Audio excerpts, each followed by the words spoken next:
Hi hello welcome back to your YouTube channel. ಇವತ್ತಿನ vlog ಏನು ಅಂದರೆ ಆಲ್ರೆಡಿ ತಮ್ಮನೆಲ್ಲ ನೋಡಿರ್ತೀರ. ಇದು ನನ್ನ ಕಂಪ್ಲೀಟ್ ಡೆಲಿವರಿ ವ್ಲಾಗ್ ಆಗಿರುತ್ತೆ. ಅಂದರೆ ಫ್ರಮ್ ಬಿಗಿನಿಂಗಿಂದ ಡಿಸ್ಚಾರ್ಜ್ವರೆಗೂ ಇರುತ್ತೆ. ಮುಂದಕ್ಕೆ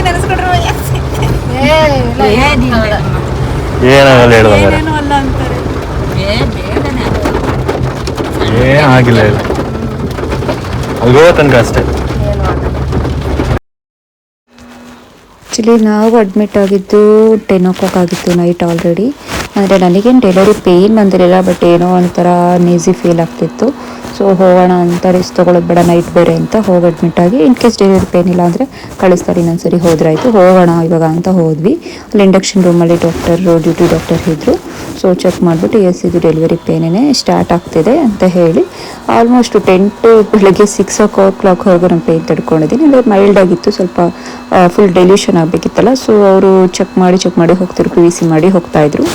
ಸೊ ನಾನು ಸುಮ್ಮನೆ ನೈಟೆಲ್ಲ ಫುಲ್ಲು ಮಾತಾಡಿಕೊಂಡು ಹಂಗೆ ಪೇಯ್ನ್ ಅದೇ ಹೇಳೋಷ್ಟು ಸ್ವಲ್ಪ ಅಲ್ಲ ಪೇಯ್ನು ತಡ್ಕೊಂಡು ಇದ್ವಿ.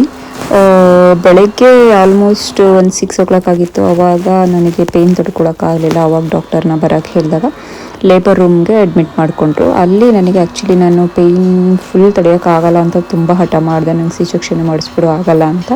ಬಟ್ ಆದರೆ ಅವರು ಸ್ವಲ್ಪ ಧೈರ್ಯ ಹೇಳಿ, ಇಲ್ಲ ಆಗುತ್ತೆ, ನಿನ್ನ ಕೈಲಿ ಆಗುತ್ತೆ ಸುಮ್ಮನಿರು ಅಂತ ಸ್ವಲ್ಪ ಧೈರ್ಯ ಹೇಳಿ ಇದು ಮಾಡ್ದೆ. ಆಮೇಲೆ ಎಪಿಡ್ಯೂರಲ್ ತೊಗೊಂಡೆ. ನಾನು ಚಾನ್ಸ್ ತೊಗೊಂಡಿಲ್ಲ, ಬಿಕಾಸ್ C-section ಅಂತ ಹೋಗೋದಕ್ಕಿಂತ ಎಪಿಡ್ಯೂರಲ್ ತೊಗೊಂಡು ಪೇಯ್ನ್ಲೆ ಸ್ವಲ್ಪ ಕಡಿಮೆ ಆಗುತ್ತೆ ಅಂತ ಹೇಳಿದರು.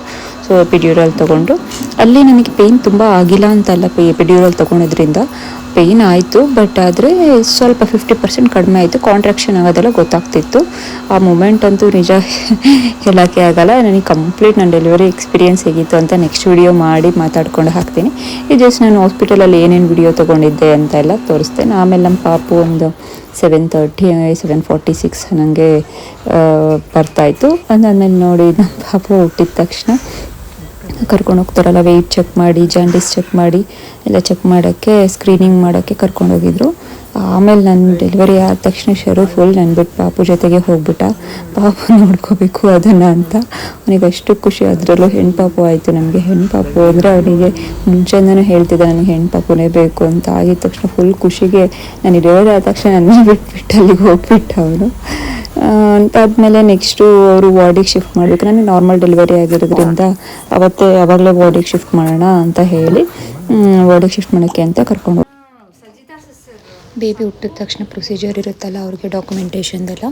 ಸೊ ಫುಟ್ ಪ್ರಿಂಟು ಮತ್ತು ಬೇಬಿ ಡೀಟೇಲ್ಸು, ಬರ್ತ್ ಟೈಮಿಂಗ್ಸು ಎಲ್ಲನೂ ಕರೆಕ್ಟಾಗಿ ನೋಟ್ ಮಾಡಿ ಡಾಕ್ಯುಮೆಂಟ್ ಮಾಡ್ತಾಯಿದ್ರು. ಬಿಫೋರ್ ವಾರ್ಡಿಗೆ ಶಿಫ್ಟ್ ಮಾಡೋಕ್ಕಿಂತ ಮುಂಚೆ ಇದೆಲ್ಲ ಮಾಡ್ಕೊತಾರೆ. ನೆಕ್ಸ್ಟು ಬೇಬಿದಾಯಿತು. ಬೇಬಿ ಸ್ಕ್ರೀನಿಂಗ್ ಆದಮೇಲೆ ನೆಕ್ಸ್ಟ್ ನನ್ನ ವಾರ್ಡಿಗೆ ಶಿಫ್ಟ್ ಮಾಡಬೇಕು ಅಂತ ಕರ್ಕೊಂಡೋದ್ರು. ಅಲ್ಲಿ ಆ್ಯಕ್ಚುಲಿ ಹೊರಗಡೆ ತುಂಬ ವೆಯ್ಟ್ ಮಾಡ್ತಿರ್ತಾರೆ ಅಂತೆಲ್ಲ ನಾನು ಅಂದ್ಕೊಂಡಿದ್ದೆ. ಆಲ್ರೆಡಿ ರೂಮ್ ಕೊಟ್ಬಿಟ್ಟಿದ್ರು ಅವ್ರಿಗೆ. ಸೊ ರೂಮಲ್ಲಿ ವೆಯ್ಟ್ ಮಾಡ್ತಿದ್ರು ಎಲ್ಲರೂ ಅಂತ ಅಂದರೆ ನಮ್ಮ ಅತ್ತೆ ಮತ್ತು ನಮ್ಮಮ್ಮ ಇಬ್ಬರು ಬಂದಿದ್ದರು. ಅಂದರೆ ಅವರೇ ಅಲ್ವಾ ನನ್ನ ನೋಡ್ಕೊಳ್ಳೋಕೆ ಅಂತ ಇದ್ದಿದ್ದು. ಸಡನ್ನಾಗಿ ಆಗಿದ್ದರಿಂದ ಅವರಿಬ್ಬರು ಇದ್ದರು. ಸೊ ಅಲ್ಲಿಂದ ವಾರ್ಡಿಗೆ ಕರ್ಕೊಂಡೋದ್ರು. ಆ್ಯಕ್ಚುಲಿ Cloud9 ಹೇಳಬೇಕು ಅಂದರೆ ಫೆಸಿಲಿಟೀಸ್ ತುಂಬ ಚೆನ್ನಾಗಿದೆ. ಯಾರೂ ನಿಮಗೆ ಒಬ್ಬರು ಬೇಕು ಸಹಾಯಕ್ಕೆ ಅನ್ನೋಂಗೆಲ್ಲ. ಜಸ್ಟ್ ನಿಮ್ಮ ಹಸ್ಬೆಂಡ್ ಇದ್ದರೆ ಸಾಕು, ನಿಮ್ಗೆ ಧೈರ್ಯ ಹೇಳೋಕ್ಕೆ, ನಿಮಗೆಲ್ಲದಕ್ಕೂ ಎಲ್ಲ ಅವರೇ ನೋಡ್ಕೊತಾರೆ ಅಲ್ಲಿ ಸರ್ವೀಸು. ನರ್ಸ್ ಆಗಿರ್ಬೋದು, ಎಲ್ಲರೂ ಪ್ರತಿಯೊಬ್ಬರು ಅಟೆಂಡ್ರು ಅಷ್ಟೇ. ನೀವು ಎಷ್ಟು ಅಂದರೆ ನಿಮ್ಗೊಂದು ಸ್ವಲ್ಪನೂ ಅನ್ಈಸಿ ಫೀಲ್ ಆಗೋಲ್ಲ, ಅಷ್ಟು ಚೆನ್ನಾಗಿ ನೋಡ್ಕೊತಾರೆ.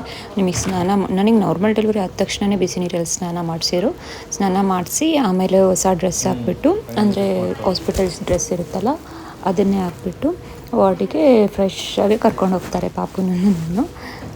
ನಾನು ಹೊರಗಡೆ ಬಂದು ನೋಡಿದೆ ಲೇಬರ್ ರೂಮಿಂದ, ಅಲ್ಲಿರಲಿಲ್ಲ. ನಾನು ನೋಡೋಕ್ಕೆ ಅಂತ ನಮ್ಮ ಕಸಿನ್ಸ್ ಬಂದಿದ್ದರು. ಅಂದರೆ ಅವರು ನಮ್ಮ ಮನೆ ಹತ್ರ ನಿಯರ್ ಇರೋದ್ರಿಂದ, ಬೆಂಗಳೂರಲ್ಲಿ ಇರೋದ್ರಿಂದ ನೋಡೋಕ್ಕೆ ಅಂತ ಪಾಪು ಆದ ತಕ್ಷಣ ಅವರು ಬಂದಿದ್ದರು. ಸೊ ನಾವು ತೊಗೊಂಡಿದ್ದು ಆ್ಯಕ್ಚುಲಿ ಲಕ್ಸುರಿ ರೂಮ್ಸು. ಅಂದರೆ ಇದು ಡೆಲಿವರಿ ಆದರೆ Cloud9 ಗೊತ್ತಿರುತ್ತೆ. ಆ್ಯಕ್ಚುಲಿ ನಾವು ಮಾಡಿಸಿದ್ದು ಇನ್ಶೂರೆನ್ಸಲ್ಲಿ. ಟೋಟಲ್ ಎಷ್ಟು ಪ್ಯಾಕೇಜ್ ಆಯಿತು, ಇನ್ಶೂರೆನ್ಸ್ ಎಷ್ಟು ಕ್ಲೈಮ್ ಆಯಿತು, ಮತ್ತು ನಾವು ಕೈಯಿಂದ ಎಷ್ಟು ಕಟ್ಟಿವಿ, ಏನೇನು ಎಲ್ಲ ಇನ್ಕ್ಲೂಡ್ ಇರುತ್ತೆ ಅದನ್ನೆಲ್ಲ ನೆಕ್ಸ್ಟ್ ವ್ಲಾಗಲ್ಲಿ ಕಂಪ್ಲೀಟ್ ಮಾಡ್ತೀನಿ. ಬಿಕಾಸ್ ನಾವು ಆಲ್ರೆಡಿ ಒಂದು ವಿಡಿಯೋ ಹಾಕಿದ್ವಿ ಡೆಲಿವರಿ ಎಲ್ಲ ಇದು Cloud9 ಪ್ಯಾಕೇಜ್ ಅಂತ. ಅದು ನಮಗೆ ಹೇಳಿದ್ದು, ನಾವಿವಾಗ ಪ್ರಾಕ್ಟಿಕಲಿ ಎಕ್ಸ್ಪೀರಿಯೆನ್ಸ್ ಮಾಡಿರೋದು. ನಾನು ಇನ್ನೊಂದು ಸತಿ ವಿಡಿಯೋ ಮಾಡಿ ಹಾಕ್ತೀನಿ, ಎಷ್ಟೆಷ್ಟು ಏನೇನು ಕರೆಕ್ಟಾಗೆಲ್ಲನೂ. ಸೊ ಇದಾಗಿತ್ತು ನೋಡಿ. ಇವಾಗ ನಾನು ವಾರ್ಡಿಗೆ ಶಿಫ್ಟ್ ಆದಮೇಲೆ ಇದು ನೆಕ್ಸ್ಟ್ ಡೇ ಆ್ಯಕ್ಚುಲಿ ಇವಾಗ ನೋಡ್ತಿರೋ ವಿಡಿಯೋ. ನೆಕ್ಸ್ಟ್ ಡೇ ಬಂದುಬಿಟ್ಟು ಪಾಪುದು ವೆಯ್ಟ್ ಚೆಕ್ ಮಾಡ್ತಾರೆ, ಥರ್ಮೋಮೀಟ್ರಲ್ಲಿ ಟೆಂಪ್ರೇಚರ್ ಚೆಕ್ ಮಾಡ್ತಾರೆ, ಮತ್ತು ಬೇಬಿ ಬಾತ್ ಮಾಡಿಸ್ತಾರೆ. ಎಲ್ಲನೂ ಕಂಪ್ಲೀಟ್ ಪಾಪುಗೆ ಏನು ಬೇಕು, ನನಗೇನು ಬೇಕು, ಟೈಮ್ ಟು ಟೈಮ್ ಅವರೇ ಬಂದು ಎಲ್ಲ ಮಾಡ್ಕೊಂಡು ಹೋಗ್ತಾರೆ, ಬರ್ತಾನೆ ಇರ್ತಾರೆ. ಆ್ಯಕ್ಚುಲಿ ಫಸ್ಟ್ ಡೇ ಜಾಸ್ತಿ ಇದು ಮಾಡಲ್ಲ, ನಮ್ಮ ಪಾಡಿ ನಮ್ಮ ಜಾಸ್ತಿ ಏನು ಡಿಸ್ಟರ್ಬ್ ಮಾಡ್ದಂಗೆ ಮಲ್ಕೊಳಕ್ಕೆ ಬಿಟ್ಬಿಡ್ತಾರೆ. ಅಂದರೆ ಅವಾಗ ತಾನೇ ಡೆಲಿವರಿ ಆಗಿರುತ್ತಲ್ಲ. ಸೊ ಜಸ್ಟ್ ನಮ್ಮ ಡಾಕ್ಟ್ರ್ ಬಂದು ನೋಡ್ಕೊಂಡು ಹೋಗ್ತಾರೆ ಏನಾದರೂ ಇದೆ ಅಂತ. ನೆಕ್ಸ್ಟ್ ಡೇ ಫುಲ್ ಕಂಪ್ಲೀಟ್ ಬರ್ತಾರೆ ನೋಡಿ. ಒಂದು ಕಾಂಪ್ಲಿಮೆಂಟ್ರಿ ಅಂತ ಫೋಟೋಶೂಟ್ ಕೂಡ ಇತ್ತು ನಮಗೆ. ಅಂದರೆ ಫುಲ್ ಫೋಟೋ ಅಲ್ಲ, ಜಸ್ಟ್ ಬೇಬಿದೊಂದು. ಏಕೆಂದರೆ ನೀವು ಮಾಡಿಸ್ಬಾರ್ದು ಅಂತ ಹೇಳ್ತಾರೆ, ಬಟ್ ಸ್ಟಿಲ್ ಬೇಬಿ ಅವಾಗೇನು ಫೇಸಲ್ಲೇ ಮೂಮೆಂಟಲ್ಲೇ ಇರುತ್ತೋ ಫೇಸು, ನೆಕ್ಸ್ಟು 1 ವೀಕ್ 2 ವೀಕೆಲ್ಲ ಫುಲ್ ಚೇಂಜ್ ಆಗಿಬಿಡುತ್ತೆ. ಮತ್ತೆ ಬೇಕು ಅಂದರೆ ಆ ಫೇಸ್ ಸಿಗಲ್ಲ ನಮಗೆ. ಸೊ ಅದಕ್ಕೆ ಅಂತ ಒಂದು ಫೋಟೋ ಬೇಕೇ ಬೇಕು ಅಂತ ಅವ್ರು ಕಾಂಪ್ಲಿಮೆಂಟ್ರಿಯಲ್ಲಿ ಎಲ್ರಿಗೂ ಕೊಡ್ತಿದ್ರು. ಸೊ ನಾವು ಒಂದು ಮಾಡಿಸ್ಕೊಂಡ್ವಿ, ಒಂದು ಫೋಟೋ ಬೇಬಿದು ಮಾತ್ರ ತೆಗೆಸ್ಕೊಂಡ್ವಿ. ನಮ್ಮದು ಕೂಡ ಪ್ಯಾಕೇಜ್ ಇತ್ತು ಪೇರೆಂಟ್ಸ್ ಜೊತೆಗೆ, ಬಟ್ ತುಂಬ ಕಾಸ್ಟ್ಲಿ ಅನ್ನಿಸ್ತು ನಮಗೆ. ಹೊರಗಡೆ ಕಂಪೇರ್ ಮಾಡಿದರೆ ಕ್ರೌನಲ್ಲಿ ತುಂಬ ಕಾಸ್ಟ್ಲಿ ಫೋಟೋಶೂಟ್ ಅನ್ನಿಸ್ತು. ಸೊ ಅವ್ರು ಏನು ಕೊಟ್ಟಿದ್ದಾರೆ ಕಾಂಪ್ಲಿಮೆಂಟ್ರಿ ಅದು ತೊಗೊಂಡು ಸುಮ್ಮನೆ ನಾವು ಹೊರಗಡೆ ಮಾಡಿಸೋಣ ಅಂತ ನಾವು ಬೇಬಿ ಶೂಟ್ ಕೂಡ ಮಾಡಿಸಿದ್ದೀವಿ 1 ವೀಕ್ ಆದಮೇಲೆ. ಸೊ ಅದನ್ನು ಕೂಡ ನಾವು ಕಂಪ್ಲೀಟ್ ವಿಡಿಯೋ ಇದೆ, ಅದನ್ನು ಹಾಕ್ತೀವಿ. ಮತ್ತು ನಮ್ಮ ಬೇಬಿಗೆ ಜಾಂಡೀಸ್ ಇತ್ತು. ಅಂದರೆ ಯೂಶ್ವಲಿ 90% ಹುಟ್ಟಿದ ಮಕ್ಕಳಿಗೆಲ್ಲ ಜಾಂಡೀಸ್ ಇರುತ್ತೆ. ಸೊ ಅಲ್ಲೇ ನಾವು ಏನು ರೂಮಲ್ಲಿ ಇರ್ತೀವೋ ಅದೇ ರೂಮಲ್ಲೇ ಅದು ಬ್ಲೂ ಲೈಟ್ ಇರುತ್ತಲ್ಲ, ಏನದು ಫೋಟೋಥೆರಪಿ, ಅದನ್ನು ಅಲ್ಲೇ ರೂಮಲ್ಲೇ ಇಡ್ತಾರೆ. ಜಸ್ಟ್ ಅಂದರೆ ಬೇಬಿನ ಅಲ್ಲೇ ಮಲಗಿಸಿರ್ತಾರೆ 24 hours. ಅದನ್ನು ಮಾನಿಟರ್ ಮಾಡ್ತಿರ್ತಾರೆ. ನಾವು ಅದು ಜಸ್ಟ್ ಹಾಲು ಕೊಡೋಕೆ ಮಾತ್ರ ತೊಗೋಬೇಕಷ್ಟೇ, ಬೇಬಿನ ಅಲ್ಲೇ ಇರುತ್ತೆ. ಈ ಥರ ಫೆಸಿಲಿಟೀಸ್ ಆ್ಯಕ್ಚುಲಿ ಚೆನ್ನಾಗಿದೆ. ನಾವೆಲ್ಲೋ ಎತ್ಕೊಂಡು ಹೋಗಿ ಬೇಬಿನಿಟ್ಟು ತರಬೇಕು ಅಂತಿಲ್ಲ, ನಮ್ಮ ಹತ್ರನೇ ಬರುತ್ತೆ. ಮತ್ತು ಫುಡ್ ವಿಷಯ ಅಂತ ಬಂದರೆ ನಿಜ ಹೇಳಬೇಕು ಅಂದರೆ ಟೈಮ್ ಟು ಟೈಮ್ ಫುಡ್ಡು ಮತ್ತು ಸೂಪು ಎಲ್ಲನೂ ಇರ್ತಿತ್ತು. ಅಂದರೆ ಅದು ನಾನೇನು ಕುಡಿತಿದ್ದೀನಿ ಅದು ಪಾಲಕ್ ಸೂಪ್ ಅನಿಸುತ್ತೆ. ಎಲ್ಲ ಫುಡ್ ಅಂದರೆ ಬೆಳಗ್ಗೆ ಹಾಲು, ಆಮೇಲೆ ಸ್ನ್ಯಾಕ್ಸು, ನೆಕ್ಸ್ಟು ಫುಡ್ ಅಂದರೆ ಇವತ್ತು ಮನೇಲಿ ತುಂಬ ರಿಸ್ಟ್ರಿಕ್ಟ್ ಮಾಡ್ತಾರೆ, ಬಟ್ ಅಲ್ಲಿ ಡಯಟಿಷಿಯನ್ನೇ ಕೊಟ್ಟಿರ್ತಾರೆ ನಮಗೆ ಫುಡ್ಡು ಇದೇ ಥರನೇ ತಿನ್ನಬೇಕಂತ. ಆ ಥರಲ್ಲಿ ನೋಡಿದ್ರೆ ತುಂಬ ಸಕ್ಕತ್ತಾಗಿರುತ್ತೆ ಟೇಸ್ಟು. ನಾನಂತೂ ಫುಲ್ ತಿಂದಿದ್ದೀನಿ, ಎಂಜಾಯ್ ಮಾಡಿದ್ದೀನಿ. ಏನೇನು ಕೊಟ್ಟರೋ ಎಲ್ಲನೂ ತಿಂದ್ಕೊಂಡು ನೆಕ್ಸ್ಟ್ ಹಂಗೆ ಒಂದು ಸ್ವಲ್ಪ ವಾಕ್ ಮಾಡ್ಕೊಂಬರೋಣ ಅಂತ ಶರು ಜೊತೆಗೆ ಅಲ್ಲೇ ಹಾಸ್ಪಿಟಲಲ್ಲೇ ಹೋದೆ. ಮತ್ತು ರೂಮ್ ತೋರಿಸೋದಾದರೆ ಇನ್ನೊಂದು ವಿಡಿಯೋ ಇದೆ ನಮ್ಮದು ಕಂಪ್ಲೀಟ್ ರೂಮ್ ಟೂರ್ದು, ಅದನ್ನು ಕೂಡ ಮಾಡ್ತೀವಿ. ಅದು ನೆಕ್ಸ್ಟ್ ವಿಡಿಯೋದಲ್ಲಿ ಹಾಕ್ತೀವಿ. ರೂಮ್ ಯಾವ ಥರ ಇತ್ತು, ಏನೇನು ಫೆಸಿಲಿಟೀಸ್ ಕೊಟ್ಟಿದ್ದಾರೆ ರೂಮಲ್ಲಿ ಅಂತ. ಮತ್ತು ಫುಡ್ ನೋಡಿ ಈ ಥರ ಟೇಬಲೆಲ್ಲ ಕೊಡ್ತಾರೆ, ನಾನೇ ಆರಾಮಾಗಿ ತಿನ್ಬೋದು. ಅಂದರೆ ನನಗೆ ನಾರ್ಮಲ್ ಡೆಲಿವರಿ ಆಗಿದ್ದರಿಂದ ನಾನೇ ಎದ್ದೊಳ್ಬೋದಿತ್ತು, ಕುತ್ಕೋಬೋದಿತ್ತು, ಓಡಾಡ್ಬೋದಿತ್ತು. ಸೆಕ್ಷನ್ ಆಗಿಲ್ವಲ್ಲ. ಸೊ ನಾನೇ ಊಟ ಮಾಡ್ತಿದ್ದೆ, ಜಸ್ಟ್ ನಾನು ಮುಂದಕ್ಕೆ ತಂದು ಕೊಡೋರು ಅಷ್ಟೇ. ನೋಡಿ ಎಷ್ಟು ಚೆನ್ನಾಗಿದೆ ಇಡ್ಲಿ ಮತ್ತು ಚಟ್ನಿ ಸಾಂಬಾರೆಲ್ಲ, ಗಟ್ಟಿ ಚಟ್ನಿ ಸಕ್ಕತ್ತಾಗಿರ್ತಿತ್ತು. ನಾನು ಫುಡ್ಡಲ್ಲಿ ತುಂಬ ಎಂಜಾಯ್ ಮಾಡಿದ್ದೀನಿ. ಯಾರೋ ಅಂತೂ ನನ್ನ ಹೆಂಗೆ ನೋಡ್ಕೊತಿದ್ದ ಅಂದರೆ ನಿಜವಾಗ್ಲೂ ಎಷ್ಟು ಅದೃಷ್ಟ ಮಾಡಿದ್ದೀನಿ ನಾನು ಅನ್ನಿಸ್ತು. ಅವನ ಗಂಡನ ಪಡೆಯೋಕ್ಕೆ 7 ಜನ್ಮಕ್ಕೆ ಅವನೇ ಬೇಕು ಅನ್ನಿಸ್ಬಿಡ್ತು ಸೀರಿಯಸ್ಲಿ.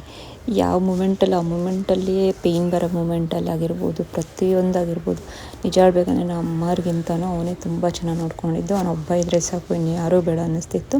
ನನಗೇನು ಬೇಕು ಬೇಡ ನಾನು ಕೇಳೋಕ್ಕಿಂತ ಮುಂಚೆನೇ ಎಲ್ಲ ತಂದು ಕೊಡ್ತಿದ್ದ. ಬಿಸಿ ನೀರಾಗಿರ್ಬೋದು ಅವನೇ ಕಾಸ್ಕೊಂಡು ಕೊಡ್ತಿದ್ದ. ನೋಡಿ ನಾನು ನೋಟಿಸ್ ಮಾಡಿಲ್ಲ ಅಂತ ಅಂದ್ರೂ ಎಲ್ಲ ಅವ್ನು ನೋಟಿಸ್ ಮಾಡ್ಕೊಂಡು ಎಲ್ಲನೂ ಮಾಡ್ತಿದ್ದ. ನನಗೇನು ಬೇಕು ಬೇಡ, ರೆಸ್ಟ್ ಮಾಡಬೇಕು ನಾನು ಎಲ್ಲನೂ ಹೇಳ್ತಿದ್ದ. ಸೊ ತುಂಬ ಎಂಜಾಯ್ ಮಾಡಿದೆ ನಾನು ಆ ಮೂಮೆಂಟು. ಮತ್ತು ಹೇಳಿದ್ನಲ್ಲ, I am very lucky to have him ಅಷ್ಟೇ. ಫುಡ್ ಬೆಳಗ್ಗೆ ಇದನ್ನು ಇಡ್ಲಿ ಕೊಟ್ಟಿದ್ದರು. ಮತ್ತು ಹಂಗೆ ಮಾತಾಡಿಕೊಂಡು ಶರು ಜೊತೆಗೆ, ಅಂದರೆ ಅಮ್ಮ ತಮ್ಮ ಅವರೆಲ್ಲ ಮನೆ ಹತ್ರ ಬಂದರೆ, ನಮ್ಮ ಮನೆಯಿಂದ ಜಸ್ಟು ಒಂದು 2 kilometers ಇದೆ ಅಷ್ಟೇ ಹಾಸ್ಪಿಟಲ್. ಅವ್ರ ಮನೆಗೆ ಕಳಿಸ್ಬಿಟ್ಟು ಅಡುಗೆ ಮಾಡ್ಕೊಂಬರೋಕ್ಕೆ ಅಂತ. ಈಗ ಫುಡ್ ನನಗೆ ಮಾತ್ರ ಕೊಡ್ತಾರೆ. ಅಲ್ಲೇನಿರ್ತಾರೋ ಎಲ್ಲರಿಗೂ ಏನು ಫುಡ್ ಇರೋಲ್ಲ, ನನಗೆ ಪೇಷಂಟ್ ಮಾತ್ರ ಫುಡ್ ಅಷ್ಟೇ.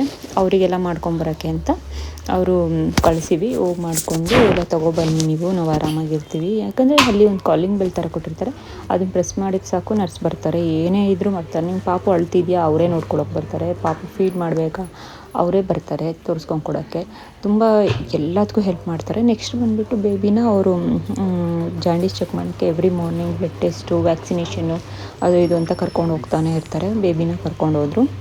ಮತ್ತು ನನಗೆ ಜ್ಯೂಸ್ ಕೊಟ್ಟಿದ್ದರು, ಅಂದರೆ ಡೈಲಿ ವಾಟರ್ ಮೆಲನ್ ಜ್ಯೂಸು, ಇಲ್ಲಾಂದರೆ ಕರ್ಬೂಜ ಹಣ್ಣು. ಅಂದರೆ full is coming. It's supposed to come by drop by drop, no? Not full is coming.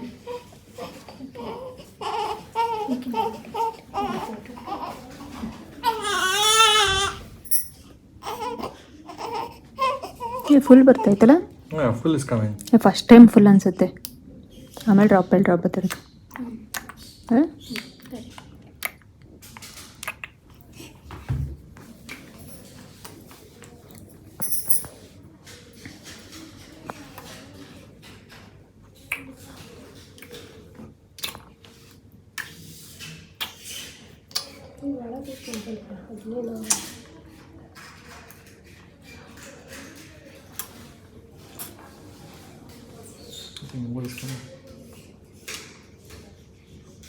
ಹೆಂಗೆಲ್ಲ ಇಟ್ಕೊಳ್ಳೋದವ್ರು ಹೇಳ್ಕೊಂಡು ಕೊಟ್ಟಿದ್ದು. ಇವತ್ತು ಏನು ಕೊಟ್ಟಿದ್ದಾರೆ ಅಂದರೆ ರೈಸು, ರಸಂ, ನುಗ್ಗೆಕಾಯಿ ಸಾಂಬಾರು, ಪಲ್ಯ, ಚಪಾತಿ, ಅದಕ್ಕೆ ಒಂದು ಪಲ್ಯ ತೆಗಿ, ಒಂದು ಸ್ವೀಟ್ ಪಲ್ಯ ತೆಗಿ. ಸೊ ಇದೇನು ಪಲ್ಯ ಗೊತ್ತಿಲ್ಲ, ಖಾಲಿ ಮಾಡಿದ್ವಿ. ಚಪಾತಿ ಕೊಟ್ಟಿದ್ರು, ಒಂದೇ ಸಿಂಗಲ್ ಚಪಾತಿ. ಸ್ವೀಟಿನಲ್ಲಿ ಇದೇನೋ ಸ್ವೀಟ್ ಇತ್ತು, ಆಪಲ್ಲು ಮತ್ತು ಆ ಸ್ವೀಟು ಮಿಕ್ಸ್ ಮಾಡಿ ಕೊಟ್ಟಿದ್ದು, ಚೆನ್ನಾಗಿತ್ತು. ಅದ್ರ ಕೆಳಗೆ ಏನಿತ್ತು, ಅನ್ನ, ರೈಸು. ಸೊ ಇಷ್ಟು ಆಫ್ಟರ್ನೂನ್ಗೆ ಕೊಟ್ಟಿರೋ lunch.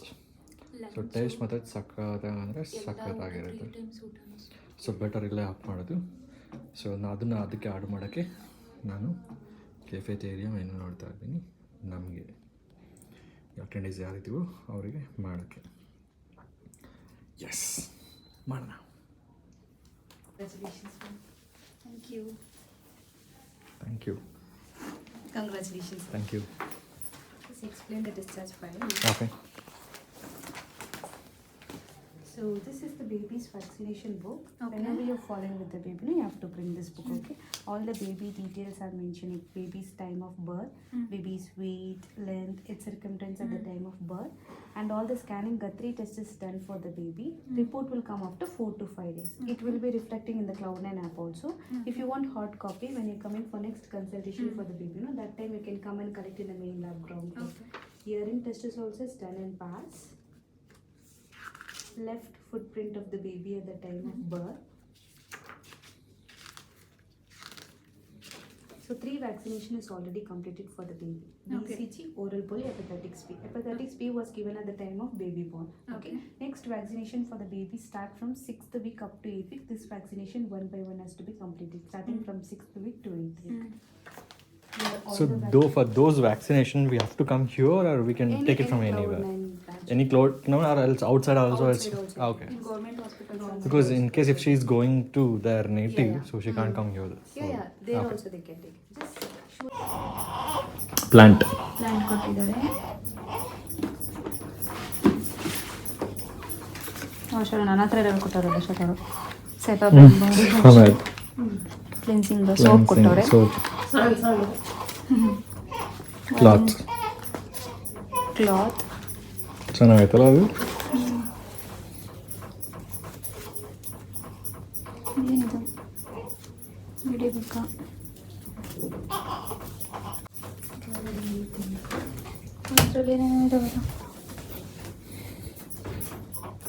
Body lotion, ayurvedic body lotion sir. Body ಲೋಷನ್ನು, ಶಾಂಪೂ, ಬಾಡಿ ವಾಶು, ಇನ್ನೊಂದೇನೋ ಐತೆ ಬೇಬಿಗೆ. ಇದು ಎಲ್ಲ ಬೇಬಿಗೆ. Congratulation. Feather difference sudden father difference. Feather diapers. Diaper. Next in diapers that breathes. Oh, okay.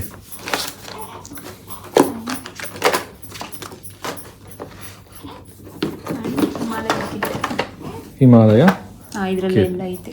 Shampoo, body lotion, gentle soap, baby massage oil and powder ಇದೆ. ಬಿಡು ಸಾಕು, ಅದು ಹಂಗೆ ಬಿಡು. ಆಚೆ ಅಂತ ಇದು ನನಗೆ ಬೇಬಿ ವೆಲ್ಕಮ್ ಬೇಬಿ ಅಂತ. ಸೊ ಈ ಫೈಲ್ನ ಇದು ಮೇಂಟೈನ್ ಮಾಡಬೇಕು. ಕಾರಲ್ಲಿ ಹೆಂಗೆ ಇಟ್ಕೊಳಕ್ಕಾಗುತ್ತೆ, ಎಲ್ಲ ಹಾಕೋದಿಲ್ಲ. ಇದಾಗಿತ್ತು ನಮ್ಮ ಡೆಲಿವರಿ ವ್ಲಾಗ್ ಕಂಪ್ಲೀಟ್ ಡಿಸ್ಚಾರ್ಜ್ವರೆಗೂ. ಯಾರೆಲ್ಲ ಈ ವಿಡಿಯೋ ನೋಡಿದ್ರೆ ಎಲ್ರಿಗೂ thank you so much. And ಇದೇ ಥರ ವಿಡಿಯೋಸ್ ಇನ್ನು ಮುಂದೆ ನೋಡಬೇಕು ಅಂದರೆ ಪ್ಲೀಸ್ ನಮ್ಮ ಚಾನಲ್ನ ಸಬ್ಸ್ಕ್ರೈಬ್ ಮಾಡಿ, ಬೆಲ್ ಐಕಾನ್ನ ಕ್ಲಿಕ್ ಮಾಡಿ.